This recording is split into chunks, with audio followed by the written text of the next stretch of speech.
বন্ধুরা, আপনারা কি জানেন গত 15 দিনে মধ্যপ্রাচ্যের মানচিত্র বদলে গেছে। যে আমেরিকাকে বিশ্বের অজেয় শক্তি বলা হতো, সে আমেরিকার অত্যাধুনিক রাডার ব্যবস্থাকে অন্ধ করে দিয়েছে ইরান। হ্যাঁ, ঠিকই শুনছেন, মাত্র কয়েকশো ডলারে সস্তা ড্রোন ব্যবহার করে পেন্টাগনের বিলিয়ন ডলারের প্রতিরক্ষা দেওয়াল ধসিয়ে দিচ্ছে তেহরান। কিন্তু এর পেছনে কলকাঠি নাড়ছে কে?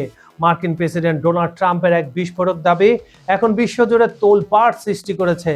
রাশিয়ার প্রেসিডেন্ট পুতিন কি ইউক্রেন যুদ্ধে শোধ নিতে এখন ইরানকে গোপন গোয়েন্দা তথ্য দিয়ে সাহায্য করছেন?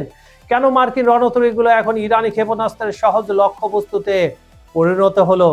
আসসালামু আলাইকুম বন্ধুরা, খবর সংযোগের টপ নিউজের আজকের ভিডিওতে আমরা উন্মোচন করব সেই সব চাঞ্চল্যকর তথ্য যা প্রায় সব পশ্চিমা মিডিয়া এড়িয়ে যাচ্ছে। ওমান থেকে দুবাই, কুয়েত থেকে বাহরাইন, ইরানের এই ড্রোন আর সোয়াম অ্যাটাক কিভাবে মধ্যপ্রাচ্য থেকে মার্কিন আধিপত্য মুছে দিচ্ছে তা জানতে ভিডিওটি একদম শেষ পর্যন্ত দেখুন, কারণ আজকের প্রতিটি তথ্য আপনার চিন্তা জগৎকে নাড়িয়ে দেবে।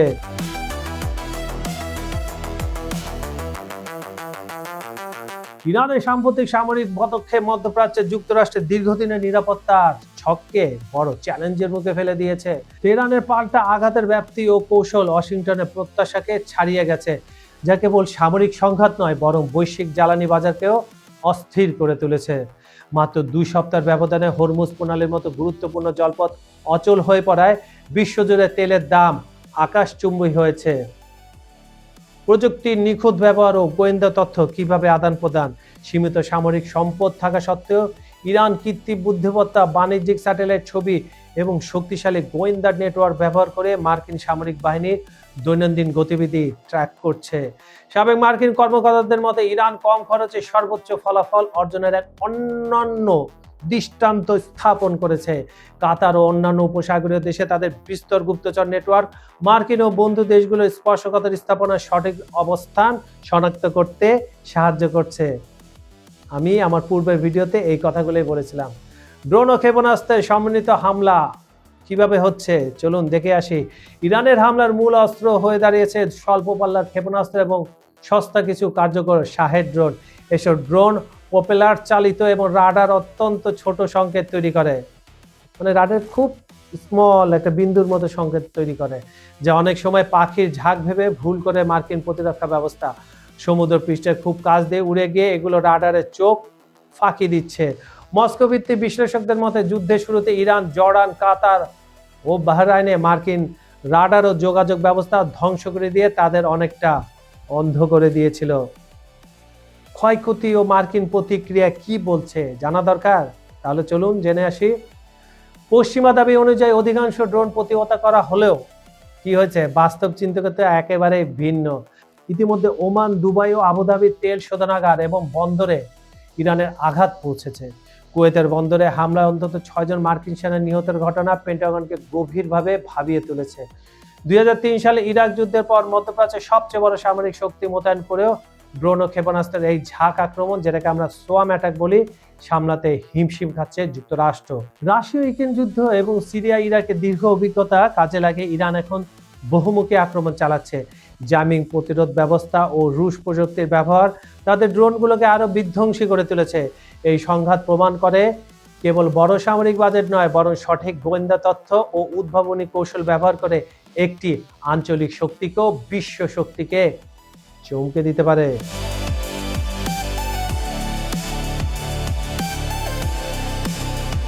সম্প্রতি ফক্স নিউজকে দেয়া এক সাক্ষাৎকারে মার্কিন প্রেসিডেন্ট ডোনাল্ড ট্রাম্প মধ্যপ্রাচ্যের চলমান সংঘাত এবং ইরান রাশিয়া সম্পর্কে নিয়ে এক চাঞ্চল্যকর মন্তব্য করেছেন। এইটা চাঞ্চল্যকর তথ্য মন্তব্য ছাড়া কিছুই পারে না। হোয়াট এ জেন্টলম্যান, কিন্তু আসলে সে জেন্টলম্যান না, তিনি এখন যুদ্ধম্যান হয়ে গেছেন। ট্রাম্পের দাবি রাশিয়ার প্রেসিডেন্ট ভ্লাদিমির পুতিন বর্তমানে ইরানকে সামান্য বা কিছুটা গোয়েন্দা সহায়তা করছে। তবে এই সহায়তার বিষয়টিকে ট্রাম্প কেবল একটি বিচ্ছিন্ন ঘটনা হিসেবে দেখছেন না, বরং তিনি এর পেছনে একটি গভীর ভূ রাজনীতির পাল্টা যুক্তি খুঁজে পেয়েছেন। এখন তিনি যুক্তিবিদ, মানে ট্রাম্পের কোনো কিছু তকমা বাকি রইল না, এই সব কিছু পারে একদম পুরা। সে ছিল প্রথমে ডিল মেকার, যুক্তি মেকার, এখন যুদ্ধ মেকার, যা ইচ্ছা তাই অবস্থা ট্রাম্প কাকু।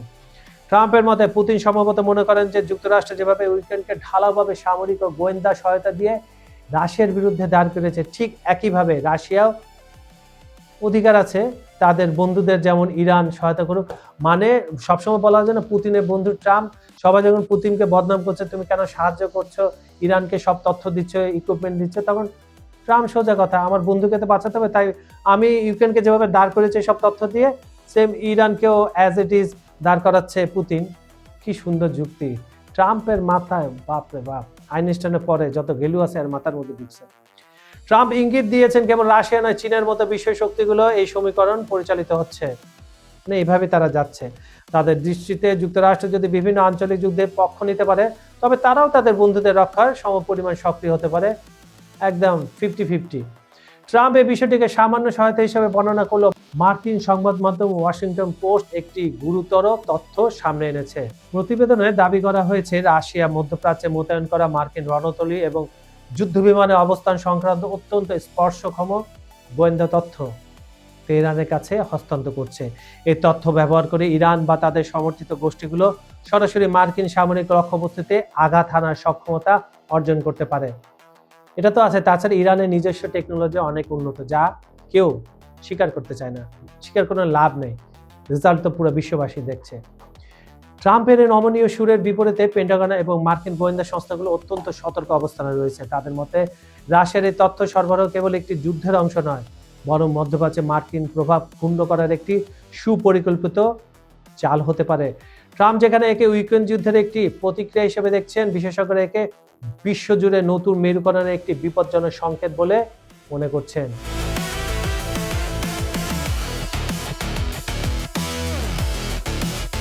ইরানের মিনাব শহরের সাজারে তাইয়াবে বালিকা বিদ্যালয়ে ভয়াবহ ক্ষেপণাস্ত্র হামলার ঘটনা উচ্চ পর্যায়ে তদন্ত শুরু করেছে মার্কিন প্রতিরক্ষা দপ্তর পেন্টাগন।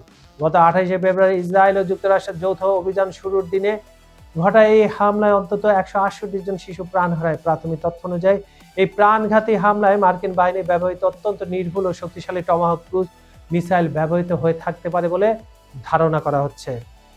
তদন্তকারীদের মতে লক্ষ্য নির্ধারণে পুরনো তথ্য ব্যবহারের কারণে ভুলবশত স্কুল ভবনটিকে পাশের একটি সামরিক ঘাঁটি হিসেবে চিহ্নিত করা হয়ে থাকতে পারে। মার্কিন প্রতিরক্ষা মন্ত্রী পিট হেক্সেট জানিয়েছেন, নিরপেক্ষতা বজায় রাখতে সেন্ট্রাল কমান্ডের বাইরের একজন জেনারেলের নেতৃত্বে এই 15 থেকে 6 প্রশাসনিক তদন্ত পরিচালিত হচ্ছে। স্যাটেলাইট চিত্রে দেখা গেছে ভবনটি 2018 সাল থেকেই স্কুল হিসাবে ব্যবহৃত হয়ে আসছিল এবং এটি সামরিক এলাকা থেকে সম্পূর্ণ আলাদা ছিল। যদি এই হামলা যুক্তরাষ্ট্রের দায় প্রমাণিত হয়, তবে এটি মধ্যপ্রাচ্যে মার্কিন সামরিক অভিযানে গত কয়েক দশকের মধ্যে অন্যতম ভয়াবহ বেসামরিক হত্যাকাণ্ডের ঘটনা হিসেবে বিবেচিত হবে।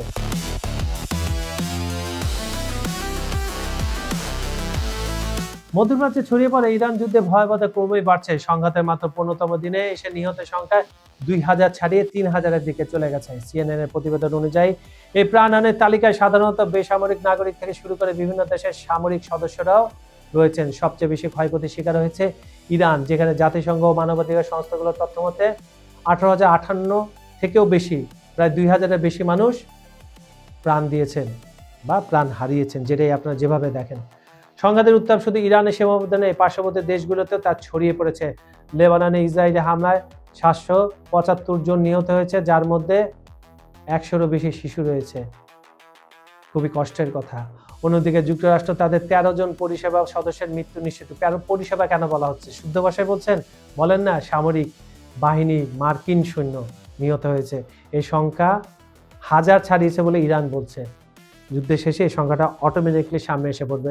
সেদিনের অপেক্ষায় আপনারা যেমন আছেন, আমিও আছি। যাতে বড় একটি অংশ ইরাকে বিমান বিধ্বস্ত হয়ে এবং কুয়েতে ইরানি হামলায় প্রাণ হারান। ইরাক, কুয়েত, সংযুক্ত আরব আমিরাত ও ওমান সহ এই অঞ্চলে একাধিক দেশে রকেট ও ড্রোন হামলায় আরও অনেক মানুষ প্রাণ হারিয়েছে। নিহতের মধ্যে বাংলাদেশি, ভারতীয়, নেপালি ও পাকিস্তানি নাগরিকও রয়েছেন।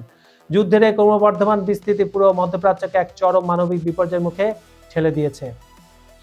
বন্ধুরা, মধ্যপ্রাচ্যের এই রণক্ষেত্র আর শুধু মানচিত্রের লড়াই নয়, এটি এখন অস্তিত্বের লড়াই। একদিকে পেন্টাগনের বিলিয়ন ডলারের প্রযুক্তি, অন্যদিকে পুতিনের গোপন চালে ইরানের সস্তা ড্রোন বিধ্বংসী আঘাত, সব মিলে বিশ্ব এক চরম অনিশ্চয়তার দিকে এগিয়ে যাচ্ছে। আজ যে 168টি নিষ্পাপ শিশু রক্তে মিনাব মাটির ভিজেছে, তার দায় কি কোনোদিন এড়াতে পারবে আধুনিক বিশ্ব? ইতিহাস সাক্ষী আছে, শক্তি দিয়ে হয়তো শহর দখল করা যায়, কিন্তু যে দ্বার উদ্ভাবনী কৌশল নিয়ে বিশ্ব শক্তিকেও থমকে দেওয়া যায়। আমেরিকা কি পারবে তাদের হারানো আধিপত্য ফিরে পেতে? কখনোই না। তারপর আপনার কমেন্টে জানান। নাকি রাশিয়ার সহায়তায় ইরান বদলে দেবে আগামীর বিশ্ব ব্যবস্থা। আপনার কি মনে হয় আমেরিকার এই অন্ধ হয়ে যাওয়া কি কেবল শুরু, নাকি বড় কোনো ঝড়ের পূর্বাভাস? আমাদের কমেন্ট বক্সে আপনার মূল্যবান মতামত অবশ্যই জানাবেন, কারণ আপনার একটি মন্তব্য আমাদের আগামীর আলোচনার মোড় ঘুরিয়ে দিতে পারে। পরবর্তী আপডেট সবার আগে পেতে খবর সংযোগ চ্যানেলটি এখনই সাবস্ক্রাইব করে বেল আইকনটি চেপে রাখুন। বিশ্বের যে প্রান্ত থেকে আমাদের দেখছেন নিরাপদ থাকুন, সচেতন থাকুন।